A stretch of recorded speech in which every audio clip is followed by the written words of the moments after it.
No es el tipo de mono que quieres como mascota, comenté. Dios, no.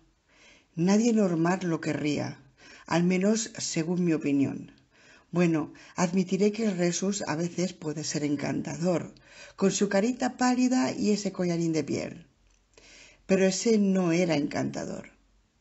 Era evidente que lo estaba viendo en su interior. No, ese no. ¿De dónde había salido? En lugar de responder, Ángela se enderezó en la silla, irguió la cabeza y aguzó el oído. No escuché nada fuera de lo habitual.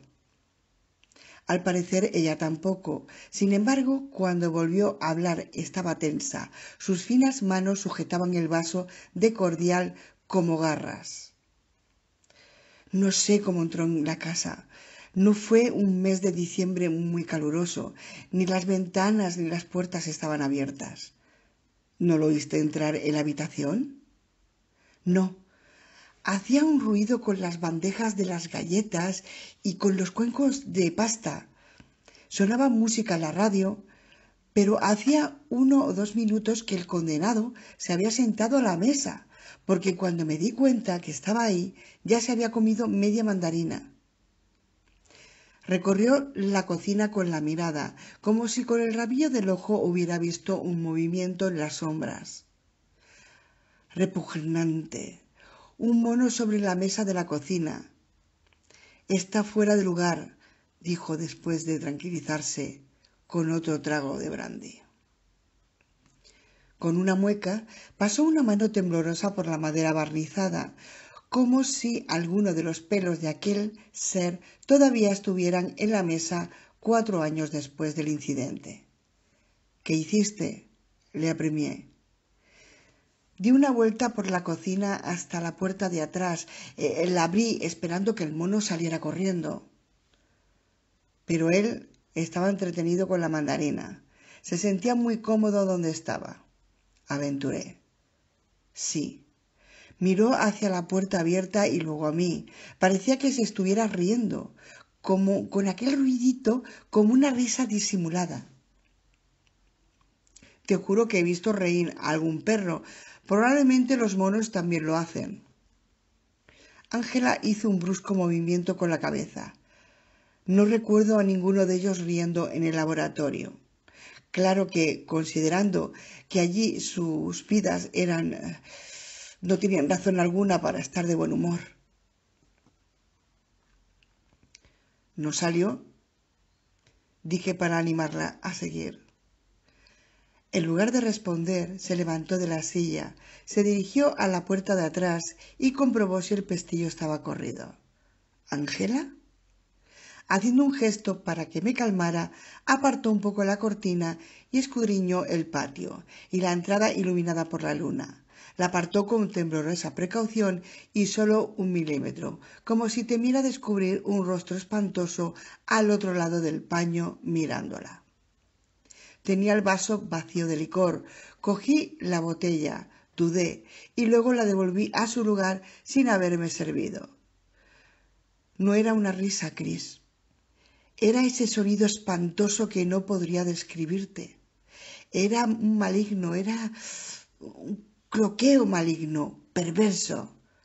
Oh, sí, ya sé lo que estás pensando, que solo era un animal, un mono, que no podía ser bueno o perverso. Malo quizá, pero no perverso. Porque los animales pueden tener mal carácter, pero no son conscientes de la malevolencia. Esto es lo que estás pensando. Bueno, pues yo te digo que ese mono era algo más que malo. Aquella risa tenía el sonido más frío que había oído en mi vida, más frío y más repugnante y perverso, dijo Ángela mientras volvía de la puerta. Te entiendo, le aseguré. En lugar de volver a su silla, se dirigió al fregadero.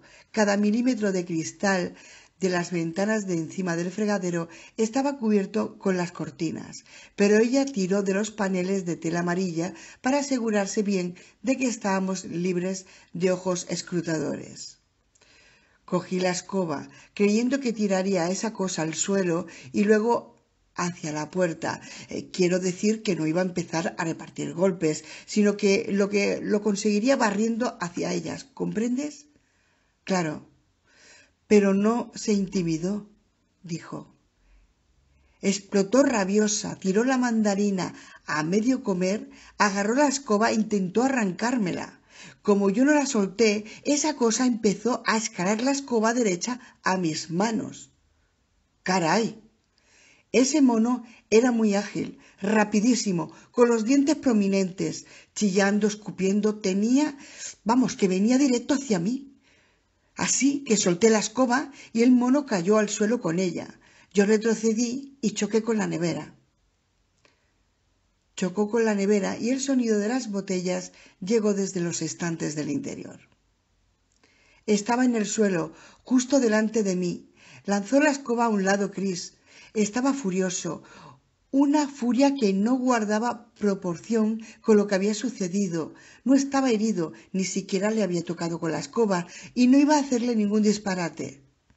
Has dicho que los resús son pacíficos. Ese no. Tenía los labios abiertos y enseñaba los dientes. Chillaba, corría hacia mí y luego se apartaba. Volvía otra vez, brincaba arriba y abajo, desgarrando el aire, mirándome con mucho odio, golpeando el suelo con los puños.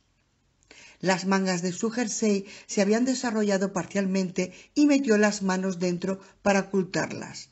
El recuerdo del mono era tan vivo que al parecer temía que se arrojara contra ella y le mordiera la punta de los dedos.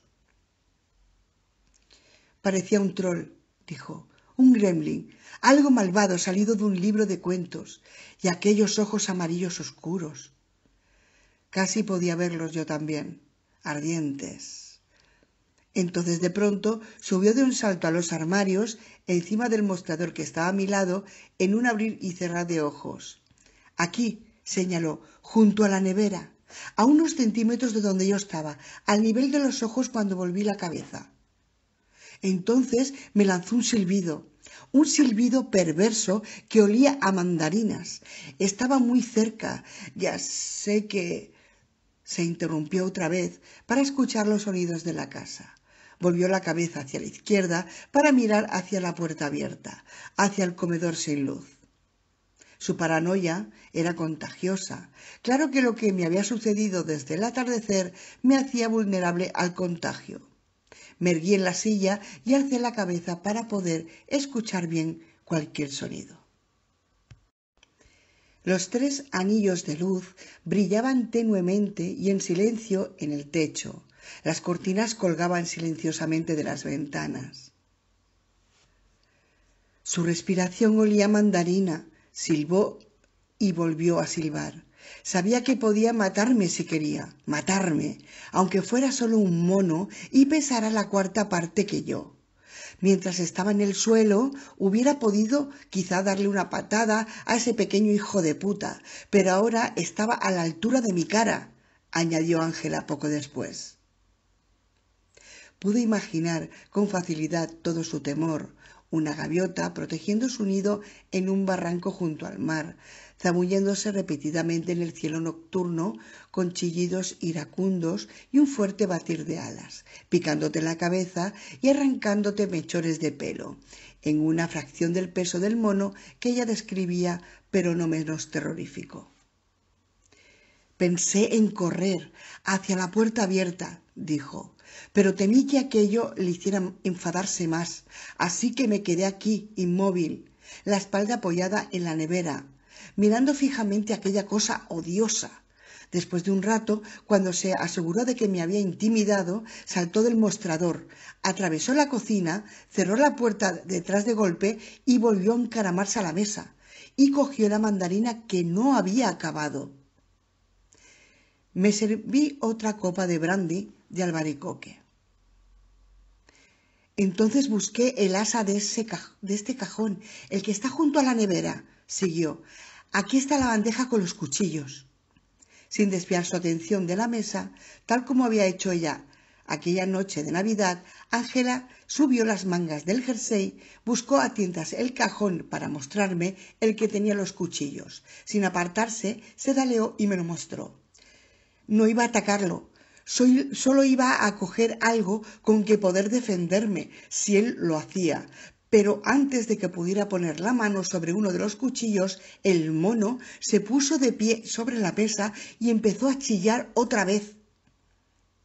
Buscó a tientas el asa del cajón. Cogió una manzana del bol y me la lanzó, dijo. Realmente la aplastó contra mí, me dio en la boca y me apartó el labio, me lo apartió.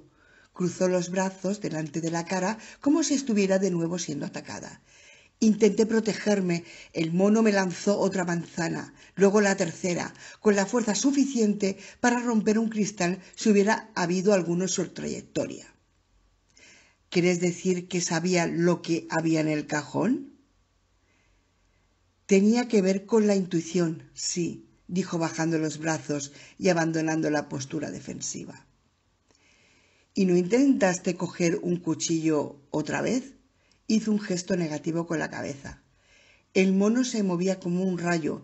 Podía saltar de la mesa y lanzarse sobre mí al mismo tiempo que yo abría el cajón y me iba a morder la mano antes de que pudiera agarrar el mango de un cuchillo. Y yo no quería que me mordiera.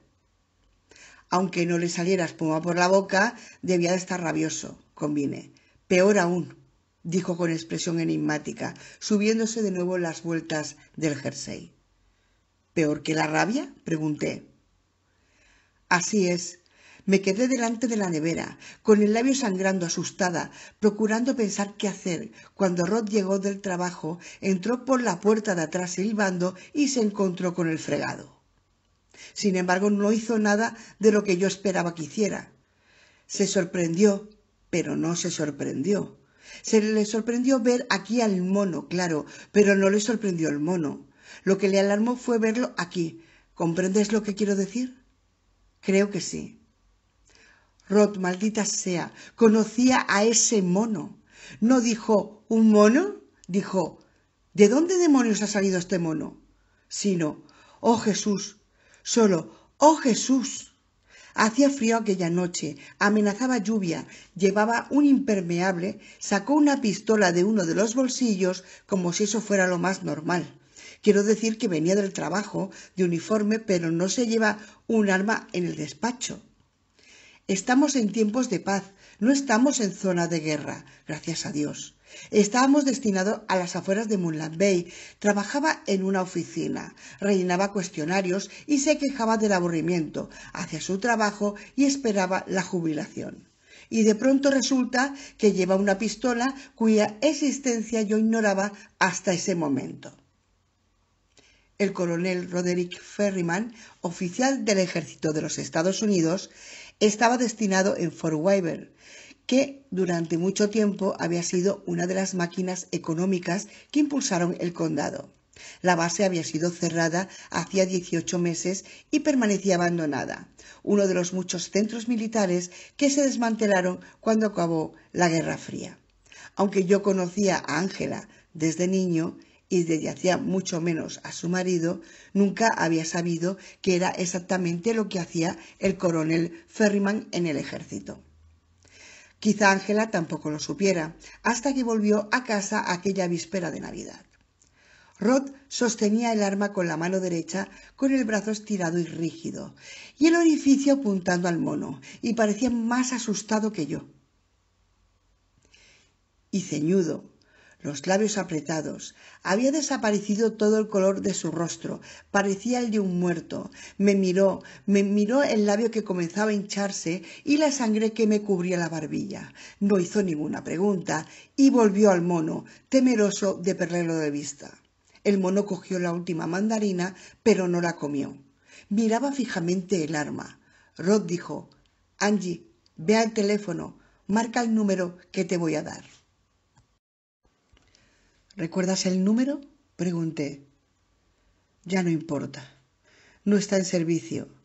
Lo reconocí porque tenía los mismos 3 primeros dígitos que el de su despacho en la base». «¿Te dio un número de Fort Weaver?». «Sí, pero el tipo que contestó no se identificó ni dijo a qué oficina pertenecía. Solo respondió con un «diga» y yo le dije que llamaba el coronel Ferryman. Entonces Rod cogió el teléfono con la mano izquierda y sostuvo la pistola con la derecha. Le dijo al tipo: «Acabo de encontrarme al Resus en mi casa, en mi cocina». Escuchó la respuesta sin apartar la vista del mono y luego añadió: «Al infierno sí lo sé, pero está aquí, delante de mí, y necesito ayuda para trasladarlo». ¿Y el mono lo presenció todo? Cuando Rod colgó el aparato, el mono apartó sus horribles ojitos del arma, clavó la vista en él, una mirada de desafío y de enfado, y luego lanzó ese sonido perverso, esa tremenda risita que se te ponía la piel de gallina. Luego pareció perder todo interés en Rod y en mí y en el arma. Se comió el último gajo de la mandarina y empezó a pelar otra. Cuando levanté el vaso con el licor que me había servido antes, pero que todavía no había probado, Ángela volvió a la mesa y cogió su vaso medio vacío. Me sorprendió que hiciera chocar su vaso contra el mío. «¿Por quién brindamos?», pregunté. «Por el fin del mundo». «¿Por fuego o hielo?». «Por nada agradable». Estaba tan seria como una piedra. Sus ojos tenían el color del acero inoxidable bruñido de los cajones de la cámara frigorífica del Mercy Hospital, y su mirada era demasiado fija hasta que, afortunadamente, la apartó de mí y la clavó en el vaso de licor que tenía en la mano. Cuando Rod colgó el aparato, me pidió que le contara lo que había pasado y yo lo hice. Me hizo cientos de preguntas sobre la herida del labio, sobre si el mono me había tocado, me había mordido, como si le costara creer que lo había hecho con la manzana. Pero no respondió a ninguna de mis preguntas. Solo me dijo: «Angie, no quieras saber».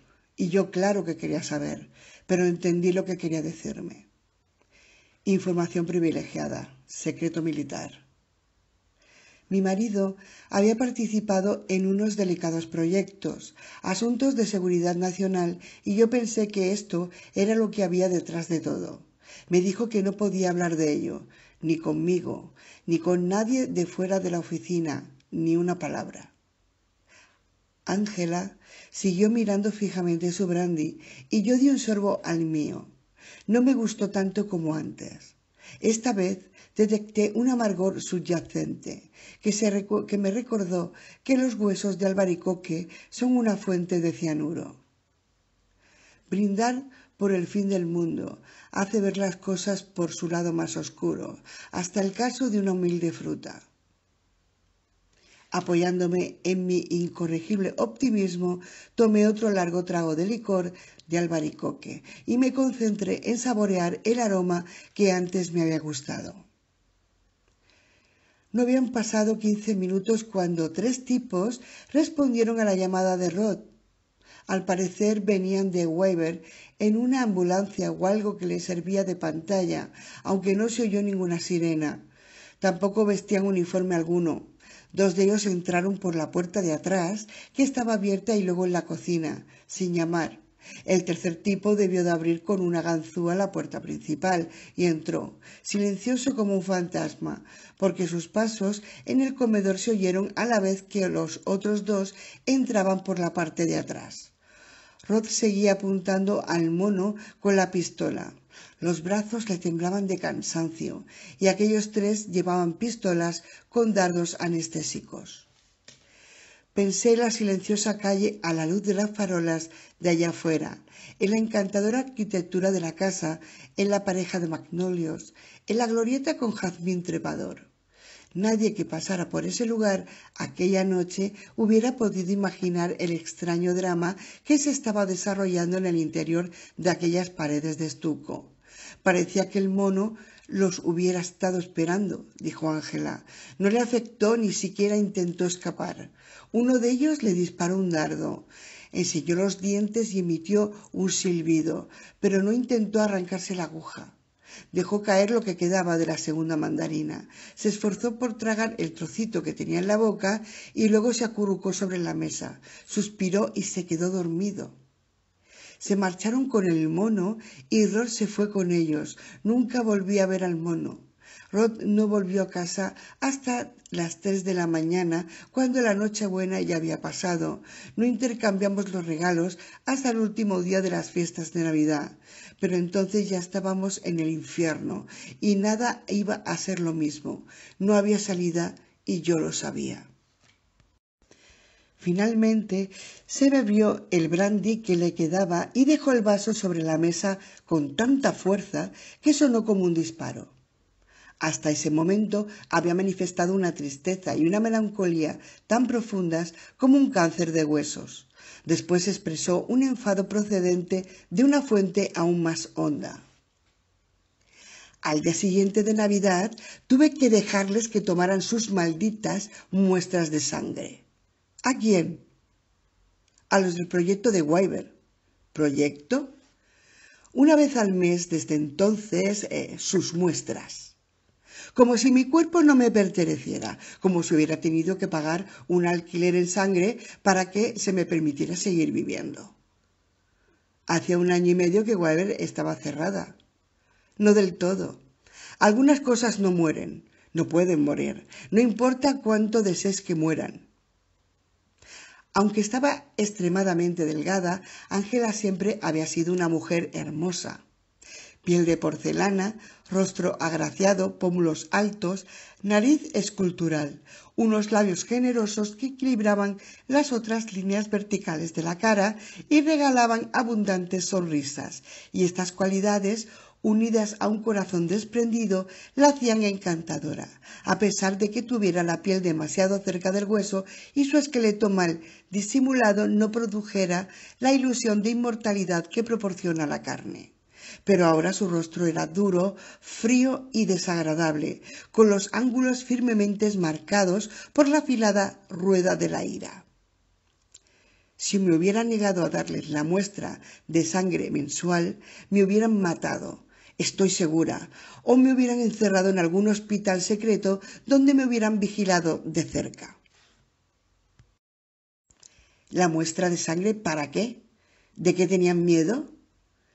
Fue a decir algo, pero luego apretó los labios. ¿Ángela? Yo me hacía un análisis mensual de sangre con el doctor Cleveland y a menudo Ángela me hacía la extracción. En mi caso era para un procedimiento experimental que podría detectar los primeros indicios de cáncer de piel y de ojos a través de sutiles cambios en la química de la sangre. Aunque la extracción de sangre era indolora y era por mi bien, me molestaba por lo que representaba y podía imaginarme mi resentimiento si fuera un acto obligatorio en lugar de voluntario. Quizá no debiera decírtelo, pero tienes que saberlo para defenderte. Contártelo todo es como encender una mecha. Más pronto o más tarde todo tu mundo estallará. ¿Es que el mono tenía alguna enfermedad? Ojalá hubiera sido eso. Quizás ahora estaría curada o muerta. La muerte es mejor que lo que acaba de venir. Alzó el vaso de licor, apretó el puño a su alrededor y por un momento pensé que lo arrojaría al otro lado de la habitación. El mono no me mordió, insistió. No me arañó, ni siquiera me tocó. Por Dios, pero no me creyeron. Tampoco estoy segura de que Rod me creyera. No me dieron ninguna opción. Rod me esterilizó. Las lágrimas llenaron sus ojos, contenidas y brillantes como las luces votivas en los candelabros de cristal rojo. Entonces tenía 45 años, dijo. No he tenido un hijo porque desde entonces soy estéril. Lo intentamos. Especialistas en fertilidad, terapia hormonal, todo, y nada sirvió. Oprimido por el sufrimiento que delataba la voz de Ángela, no me podía quedar sentado en la silla contemplándola pasivamente. Sentí el impulso de levantarme y rodearla con los brazos, ser yo la enfermera esta vez. Cuando volvió a hablar, la voz le temblaba de rabia. Y cuando aquellos hijos de puta me hubieron hecho la operación, una operación permanente, no me ligaron las trompas, sino que me sacaron los ovarios, me cortaron toda esperanza. La voz casi se le quebró, pero ella cobró fuerzas. Tenía 45 años y guardaba cierta esperanza, o al menos pretendía tenerla. Pero cuando me lo extirparon todo, aquella humillación, aquella desesperanza, y ni siquiera me dijeron por qué. Ruth me llevó a la base al día siguiente de Navidad, supuestamente para que me hicieran unas preguntas acerca del mono, de su comportamiento. No me dio ningún detalle, estuvo muy misterioso. Me llevó a aquel sitio del que ni siquiera la mayor parte de desempleados en la base conocían su existencia.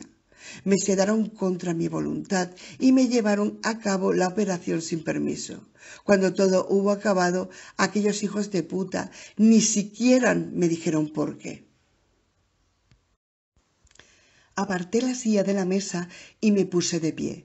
Sentía un dolor persistente en los hombros y las piernas debilitadas. Jamás hubiera imaginado que iba a escuchar una historia de ese calibre. Aunque quería consolarla, no intenté acercarme a Ángela. Seguía agarrando con fuerza su vaso de licor. La mueca de ira transformando su rostro bello y hermoso en una colección de cuchillos. Imaginé que no desearía que la tocara en ese momento. Permanecí de pie ante la mesa con una sensación de embarazo durante unos segundos que me parecieron interminables sin saber qué hacer. Después me dirigí a la puerta de atrás y volví a comprobar que el cerrojo estuviera pasado.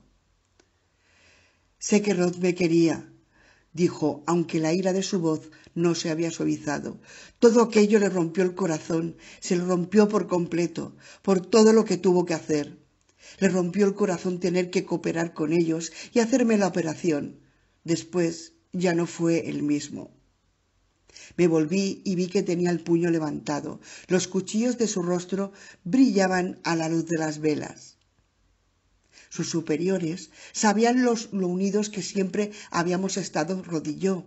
Sabían que él no tenía secretos para mí, no si yo iba a sufrir con ello.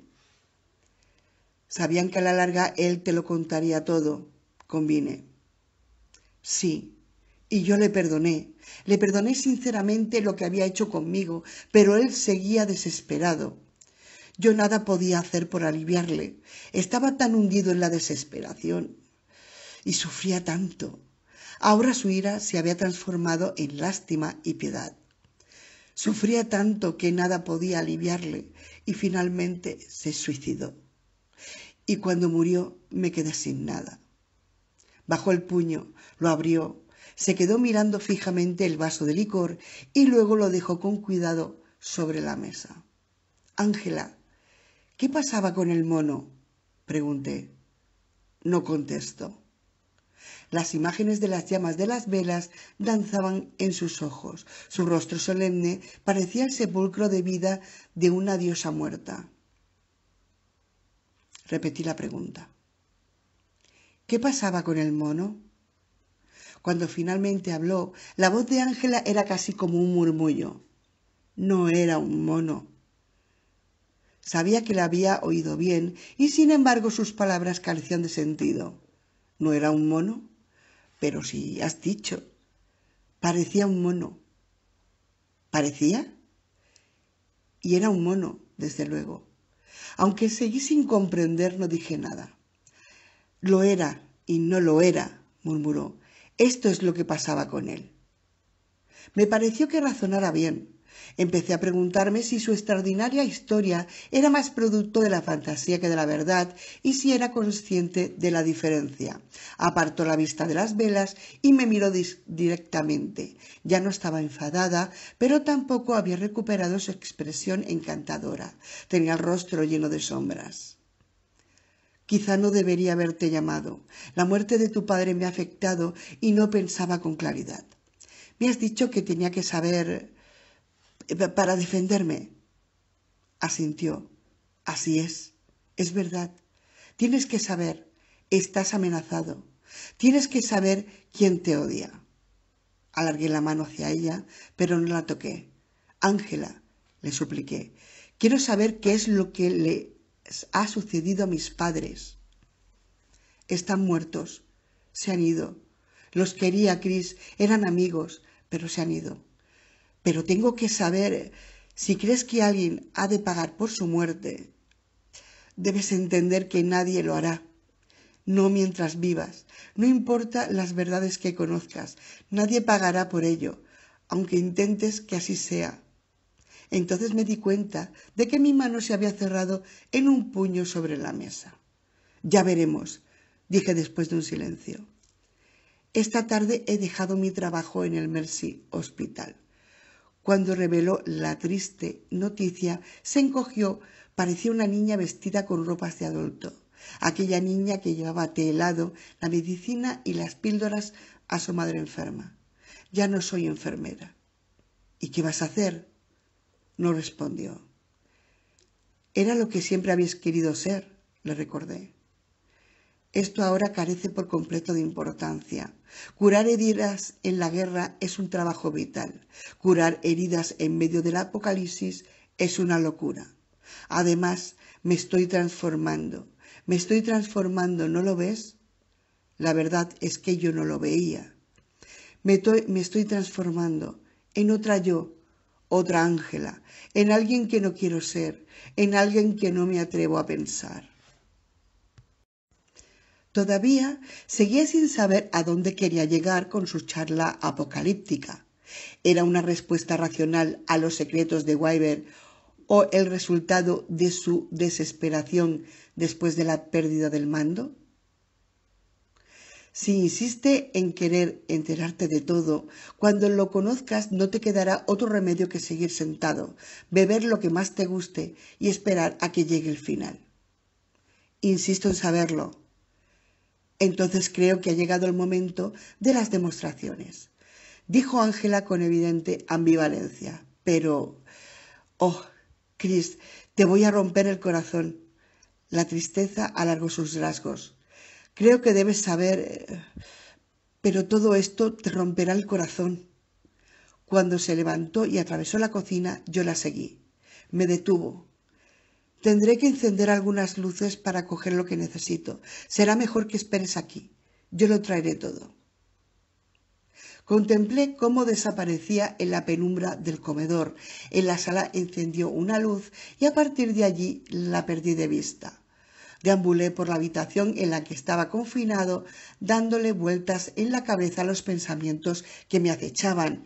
El mono era y no era un mono, y esta maldad que subyacía en este ser y no ser simultáneo solo tendría sentido en el mundo de Lewis Carroll, con Alicia en el fondo de la madriguera mágica. Llegué ante la puerta de atrás, volví a comprobar el cerrojo. Estaba cerrado. Aparté un poco la cortina e inspeccioné la noche. No vi a Orson. Los árboles se movían. Había vuelto el viento. La luz de la luna se movía. Al parecer el cambio del tiempo venía del Pacífico, cuando el viento hizo girar y pasar jirones de nube por la cara de la luna, un resplandor plateado pareció agitar el paisaje nocturno. Era el paso de las sombras manchadas de las nubes y el movimiento de la luz no era más que una ilusión. Sin embargo, el patio se había transformado en una corriente invernal y la luz se rizaba como el agua moviéndose bajo el hielo. De algún lugar de la casa llegó un breve grito. Fue tan fino y desesperado como la propia Ángela. 13. El grito fue tan breve y apagado que hubiera podido ser tan irreal como el movimiento de la luz de la luna en el patio, apenas un fantasma de sonido vagando por mi mente. Como el mono, tuvo la cualidad de ser y no ser al mismo tiempo. Cuando la cortina se deslizó de mis dedos y se hizo el silencio al otro lado del cristal, sonó en toda la casa un golpe sordo que hizo temblar las paredes. El segundo grito fue más débil y breve que el primero, pero indudablemente se trataba de un gemido inequívoco de dolor y terror. Quizás había tropezado con un escalón, se había caído y se había lastimado el tobillo. O quizás solo había sido el sonido del viento y de los pájaros en el alero. Quizá la luna esté hecha de queso y el cielo es una placa de chocolate con estrellas de azúcar. Llamé a Ángela en voz alta. No respondió. La casa no era tan grande como para que no hubiera podido oírme. Su silencio era sospechoso.